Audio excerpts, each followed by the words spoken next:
Hello guys, स्वागत है आपका अपने क्लास प्रीता पहचान क्लासेस में। आज इस दिन के क्लास में मैं लेकर आई हूँ पंखुड़ी हिंदी पाठमाला क्लास 8 CBSE बोर्ड पाठ 6 आ रही रवि की सवारी, जो हरिवंश राय बच्चन जी की एक प्रमुख कविता है। प्रश्न अभ्यास। इससे पहले हमने कविता की व्याख्या देखी थी, कवि परिचय देखा था, नहीं पूरी चर्चा हमने देखी थी पंक्ति के माध्यम से भी। आज इसके प्रश्न अभ्यास को मैं लेकर आई हूँ। चलिए स्टार्ट करते हैं इसका प्रश्न अभ्यास। ये कविता, इसकी पूरी व्याख्या हमने देखी थी। कवि परिचय हरिवंश राय बच्चन जी का परिचय भी हमने देखा था। CBSE बोर्ड क्लास 8 की यह पाठ्य पुस्तिका पंखुड़ी हिंदी पाठमाला, ठीक है। ये प्रश्न अभ्यास।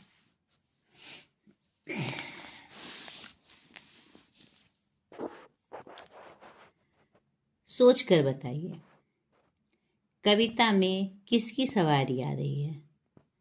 कविता में रवि की सवारी आ रही है। नव किरण किसे कहा गया है?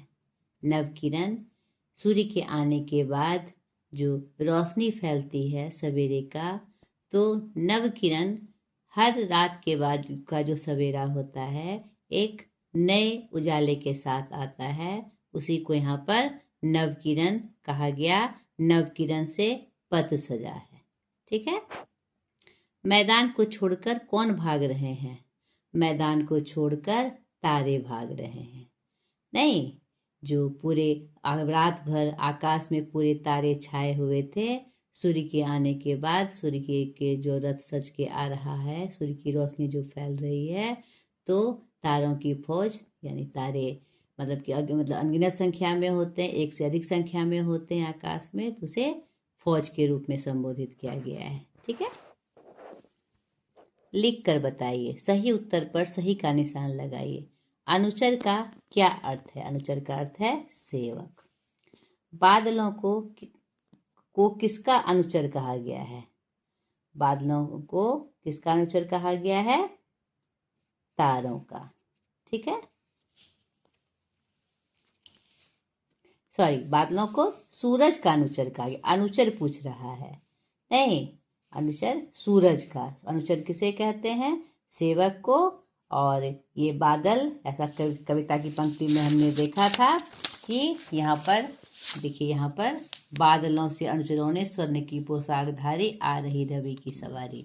किसके अनुचर बन के आए हैं? वो सूरज के बन के आए हैं, ठीक है। आगे देखिए, विहग किस प्रकार गायन करते हैं? यहाँ पर विहग वृंद किसके द्वारा गायन करते हैं? यहाँ पर देखिए, समझ के बनाना है आपको। कोई विहंग, बंदी और चारण गा रहे हैं कीर्ति गायन। नहीं, क्या कर रहे हैं वो? कौन सा गायन कर रहे हैं? कीर्ति गायन कर रहे हैं। और वो कैसे कर रहे हैं? यहाँ पर विहंदी और चारण गायन के लिए छोड़ कर पुजारी, आ रही रवि की सवारी। तो ये कैसे कीर्ति गायन कर रहे हैं? गाकर। कैसे कर रहे हैं? गाकर, संगीत द्वारा, ठीक है। रात का राजा किसे कहा गया है? रात का राजा चंद्रमा को कहा गया है, संगीत द्वारा गाकर, ठीक है। और चंद्रमा को रात का राजा कहा गया है। आगे देखिए, निम्नलिखित पंक्तियों की स्वप्रसंग व्याख्या कीजिए। तो मैं आपको बता दूं, इस तरह का जब प्रश्न आपको आए, पंक्ति के रूप में भाव स्पष्ट करें, स्वप्रसंग व्याख्या करें, अर्थ बताएं, नहीं आशय बताएं।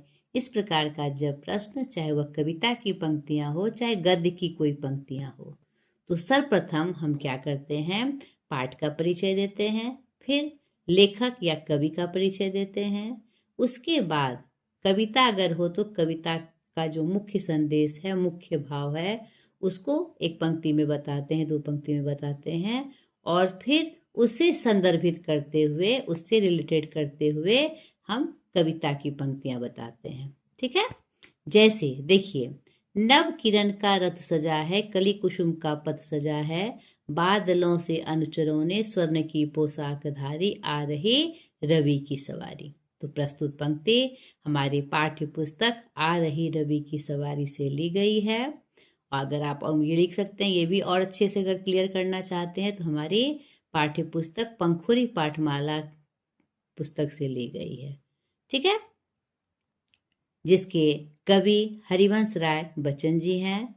इसमें सूर्य की जो सूर्योदय हो रहा है और एक नए किरण के साथ उनका आना एक नया संकेत दे रहा है, नव अंकुर के रूप में, जीवन के नव अंकुर के रूप में, कि सब कुछ नया होने वाला है। नहीं तो उसी क्रम में उसका जो आगमन हो रहा है, सूर्य का जो आगमन हो रहा है, तो उसके बातों को, मतलब उसका स्वरूप को यहाँ पर पंक्तिबद्ध किया गया है। यहाँ पर सूर्य किसके प्रतीक हैं? एक नव जीवन का, एक जीवन के नए रूप का। उसके आने से क्या स्वरूप होता है? सब कुछ नया नया होता है, पुराना जो रूप है, स्वरूप है, वह खत्म हो जाता है। उसी क्रम में यह पंक्ति आई है। यानी कि पहले हमने पाठ परिचय दिया, कवि परिचय दिया, मुख्य भाव बताया, अब उसे जोड़कर पंक्ति का भाव हम बता रहे हैं।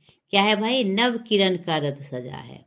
किसका रथ सजा है? नव किरण का, नए प्रकाश का, नए उजाले का, यानी नए रूप में यहाँ पर कुछ आगमन हो रहा है। सबका स्वरूप क्या है? नया नया है। नई किरण से, नए उल्लास से, नए प्रकार से रथ को सजाया गया है। और कली कुसुम से, यानी कलियों से, फूलों से नहीं, कली यानी जो फूल का छोटा सा भाग होता है खिलने से पहले, और कुसुम मतलब फूल, कलियों से, फूलों से क्या है? रास्ते को सजाया गया है। बादलों से अनुचरों ने स्वर्ण की पोशाक धारी। बादल क्या बने हुए हैं? अनुचर बने हुए हैं। जो आगमन हो रहा है राजा रूपी सूर्य का, उसके अनुचर बनकर कैसा प्रतीत हो रहा है कि उन्होंने स्वर्ण की पोशाक धारण कर ली है। क्योंकि सूर्योदय के बाद जब सूर्य की किरणें धरती पर पड़ती है तो कैसा स्वरूप हो जाता है? एकदम स्वर्णमय, एकदम लगता है कि सुनहली चादर बिछ गई हो। नदी में, तालाब में, आगे मतलब कि आसपास के वातावरण में लगता क्या है? सुनहली चादर बिछ गई हो। तो ऐसा प्रतीत हो रहा है कि बादल अनुचर बनकर स्वर्ण की पोशाक धारण कर लिए हैं। और किसकी सवारी आ रही है? रवि की सवारी आ रही है, सूर्य की सवारी आ रही है, एक नए रूप में, एक नए उत्साह में, एक नए जीवन के संचार के रूप में। क्लियर हो गया? उसी तरह दूसरा देखिए स्टेंजा जो है हमारा, विहग बंदी और चारण, गा रहे कीर्ति गायन, छोड़कर मैदान भागी, तारकों की फौज सारी, आ रही रवि की सवारी। प्रस्तुत पंक्ति हमारे पाठ्य पुस्तक पंखुड़ी पाठमाला पाठ 6 से ली गई है। आ रही रवि की सवारी कविता से ली गई है, जिसके कवि हरिवंश राय बच्चन जी हैं। इस कविता के माध्यम से एक नया स्वरूप, नया रूप सामने दिखाई पड़ रहा है। एक नए सवेरे के साथ नए जीवन का संचार हो रहा है, आगमन हो रहा है, जिससे प्रकृति का रूप कैसा है? नया नया है। स्वरूप कैसा है? नया नया है। पिछला जो स्वरूप था वह मध्यम होते जा रहा है, और एक नए ताजगी, नए उत्साह, नए खुशहाली के साथ, नए प्रकाश के साथ, नए रूप में एक नया स्वरूप लिए एक नवजीवन का मतलब अंकुर, यानी कि रास्ता, यानी नव जीवन का एक नया स्वरूप हमारे सामने प्रस्तुत हो रहा है। उसी क्रम में जो पंक्षियों के झुंड है, विहगबंदी यानी पक्षियों के झुंड है, और चारण मैंने बताया था पिछली कक्षाओं में। चारण मतलब क्या होता है? जो राजा का गुणगान करते हैं, उनकी प्रशंसा में, उसके प्रसिद्धि गायन जिसको कहते हैं, वह चारण उसे ही कहा जाता है। जो राजा का गुणगान करते हैं, उसकी प्रसिद्धि के रूप में, उसकी बड़ाई के रूप में, उसके चरित्र गान के रूप में। तो क्या कर रहे हैं? वो कीर्ति गायन कर रहे हैं, नहीं, यश गायन कर रहे हैं। उसकी कीर्ति सुना रहे, राजा की कीर्ति सुना रहे हैं, उनका क्या स्वरूप है। ठीक है, कीर्ति मतलब बड़ाई गान कर रहे हैं।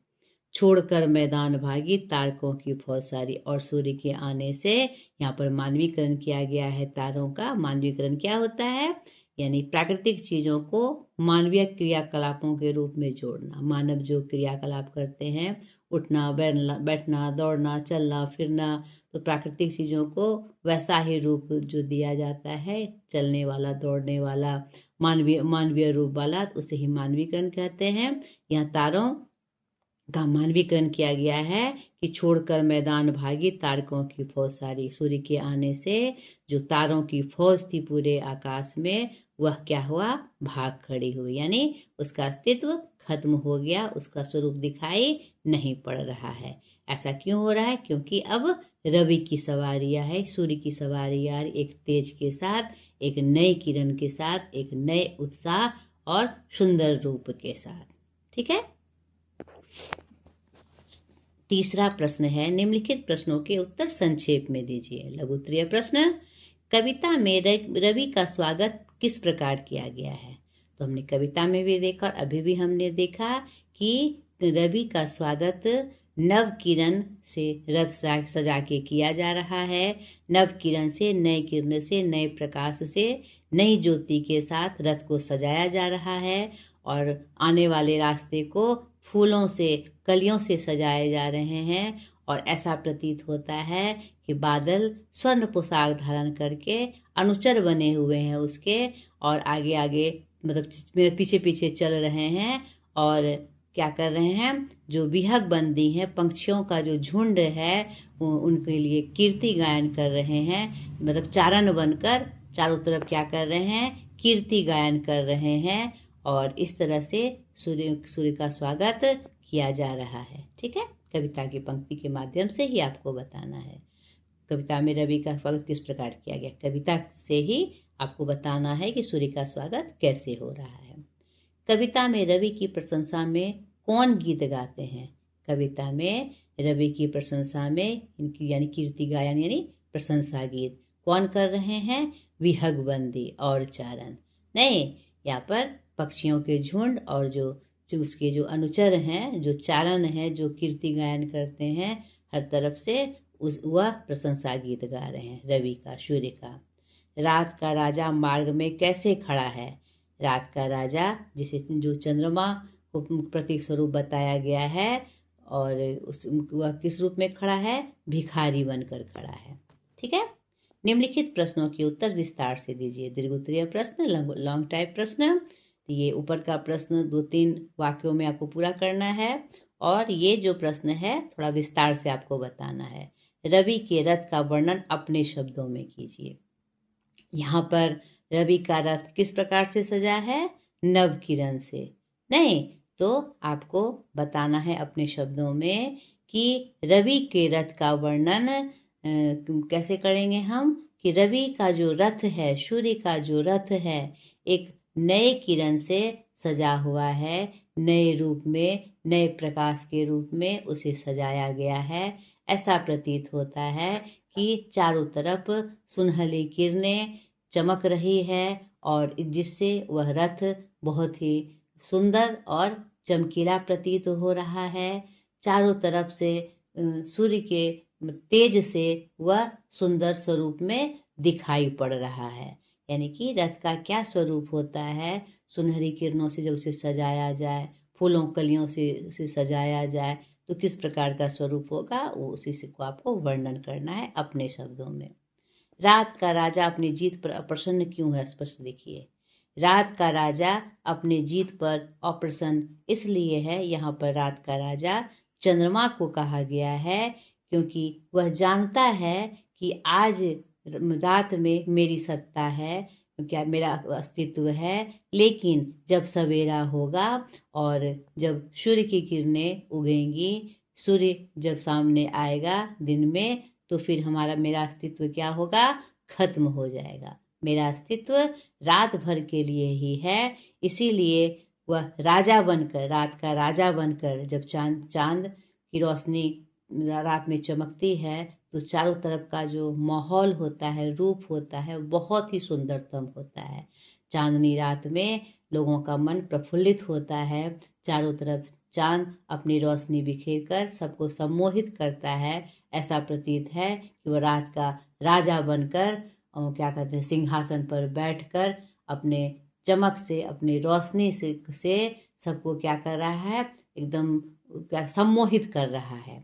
लेकिन वह इसलिए अप्रसन्न है क्योंकि ये रात भर की बात है, सवेरा होने पर सूर्य के आने पर उसका अस्तित्व खत्म हो जाएगा। ठीक है, स्पष्ट रूप में ये बताना है कि यहाँ रात का राजा किसको कहा गया, नहीं रात का राजा क्यों कहा गया, रात का राजा पहले किसको कहा गया, चांद को कहा गया। क्यों कहा गया, रात में उसका क्या स्वरूप होता है, नहीं कैसे रूप में वो दिखाई पड़ता है, एकदम राजा की तरह। उसके बाद अप्रसन्न क्यों है, क्योंकि जब वह जानता है कि उसका अस्तित्व रात भर के लिए ही है। नहीं, स्पष्ट रूप से आपको इसको करना है।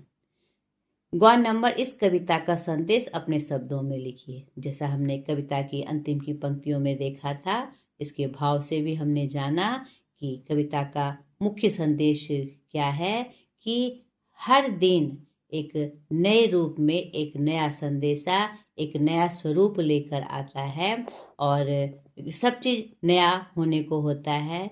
लेकिन यहाँ पर हमें यह नहीं भूलना चाहिए कि नए सवेरे के साथ जो फिर रात आएगा, जो रात बीती यानी जो पिछला बीता, जिसमें उसका जिसका भी अस्तित्व था वह कायम था। नहीं, बाद में सवेरा होने पर उसका अस्तित्व खत्म हुआ, लेकिन वह अभी अपने स्वरूप को जीता है राजा बनकर, भले ही उसका वजूद खत्म हो जाए।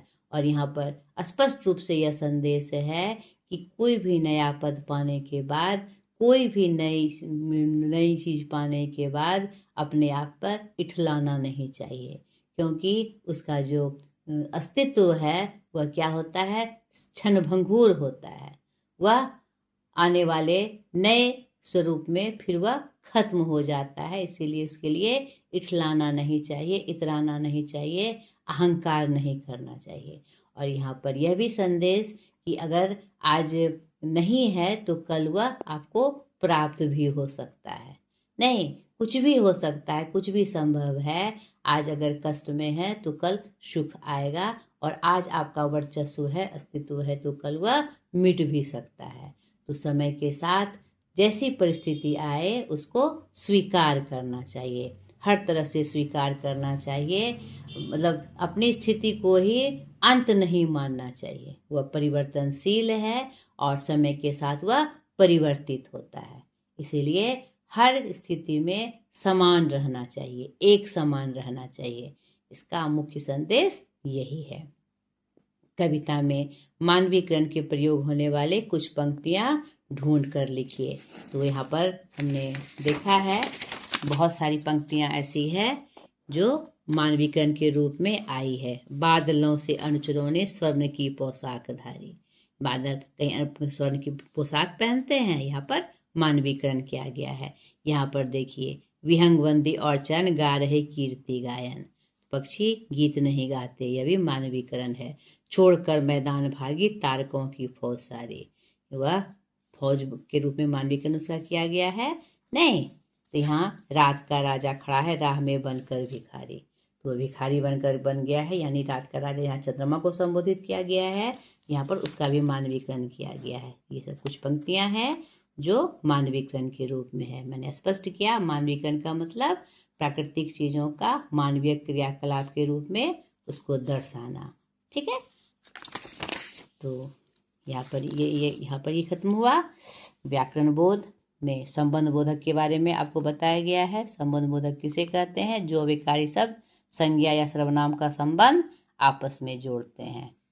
उदाहरण भी दिया गया है, के ऊपर, के बिना, के आगे आदि।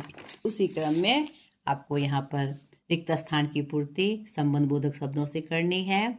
यहाँ पर मैंने इसको कर दिया है, फिलअप कर दिया है, आप देख लीजिए। विद्यार्थी पाठशाला के लिए जा रहे हैं, बंदर पेड़ के ऊपर बैठा है।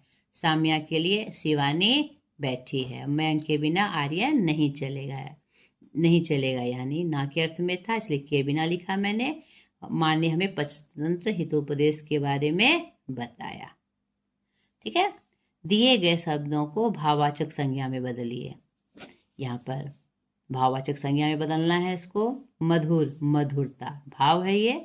स्वास्थ्य, स्वस्थ, यहाँ पर देखिए स्वास्थ्य खुद भाववाचक संज्ञा है, ठीक है, और स्वस्थ क्या है, उसका विशेषण है। यहाँ पर भाववाचक संज्ञा के रूप में ही था, हमने बदलकर उसे विशेषण शब्द में दे दिया, ठीक है। यहाँ विशेषण शब्द ही है सारे, कुछ कुछ संज्ञा शब्द भी हैं।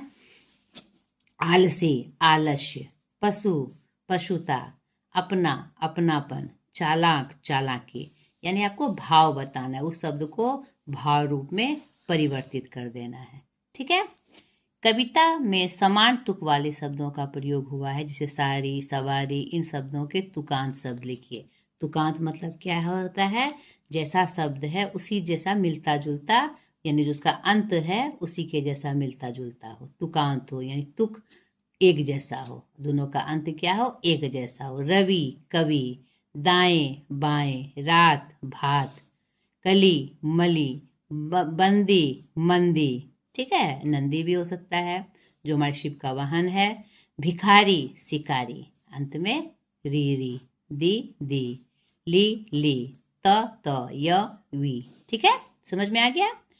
चौथा, दिए गए वाक्यों में कारक चिन्ह को रेखांकित करना है।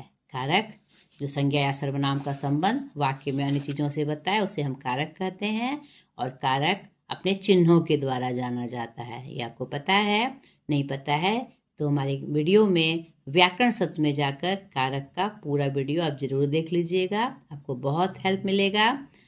कारक के 8 चिन्ह हैं। नहीं, कर्ता ने कर्म को कर्ण से संप्रदान के लिए आपादान से संबंध कागे की अधिकरण में पर और संबोधन हे हो अरे, संबोधन के लिए जिन शब्दों का हम प्रयोग करते हैं उसे संबोधन कहा जाता है। यहाँ पर तो उसी चिन्ह की चर्चा की जा रही है। आ रही रवि की सवारी मैंने चिन्हित कर दिया है, ठीक है। यहाँ कारक जो चिन्ह थे उसको मैंने रेखांकित कर दिया है। निम्नलिखित के 3 पर्यायवाची शब्द लिखिए। पानी, पर्यायवाची शब्द क्या होते हैं, उसी का सेम टू सेम शब्द, मिलता जुलता। पानी दूसरा नाम, यानी उसी चीज का दूसरा नाम। पानी, जल, नीर, अम्बु, ठीक है, पाए भी होता है, तोय भी होता है, बहुत सारे इसके हैं पर्यायवाची। चंद्रमा, चंद्र, सुधांशु, हिमांशु, मयंक, नहीं बहुत सारे, हिमकर, बहुत सारे चंद्रमा के पर्यायवाची होते हैं। फौज, सेना, पलटन, लश्कर, सैन्य आदि। किरण, अंशु, रश्मि, प्रभा, ज्योति, प्रकाश आदि, बहुत सारे पर्यायवाची हैं इसके। भिखारी, निर्धन, दीन, दरिद्र, गरीब, नहीं बहुत सारे शब्द हैं इसमें भी। बादल, मेघ, नीरद, जलधर, क्या वो कहते हैं, मेघ, घटा, घन, बादल के भी बहुत सारे पर्यायवाची हैं। यहाँ पर आपका ये अभ्यास खत्म हुआ। आ रही रवि की सवारी का अगले वीडियो में फिर एक नए पार्ट के साथ हाजिर हो जाऊंगे। यहाँ पर कुछ रचनात्मक गतिविधि है, देखिए खेल में यहाँ पर दिए गए बादलों में सूर्य के 5 अन्य पर्यायवाची शब्द लिखिए, जो मैंने लिख दिया है, देख लीजिए यहाँ पर, उसे भी देख लेना है आपको। और कुछ रचनात्मक गतिविधियाँ करने के लिए आपको दिया गया है, तो उसे भी आप जरूर करें। नहीं क्यों, क्योंकि इससे आपको उस विषय के प्रति एकदम गहरी जानकारी हो जाती है, ठीक है। चंद्रमा को रात का राजा बताया गया, किंतु दूसरे और कहा गया है कि राह में भिखारी बनकर खड़ा है, इससे क्या पता चलता है, अब दिन निकल गया है। नहीं, ये होगा इसका मतलब। तो अगला पार्ट हमारा, अगले पार्ट को लेकर मैं फिर से हाजिर हो जाऊंगी। आज तक के लिए इतना ही, बाय।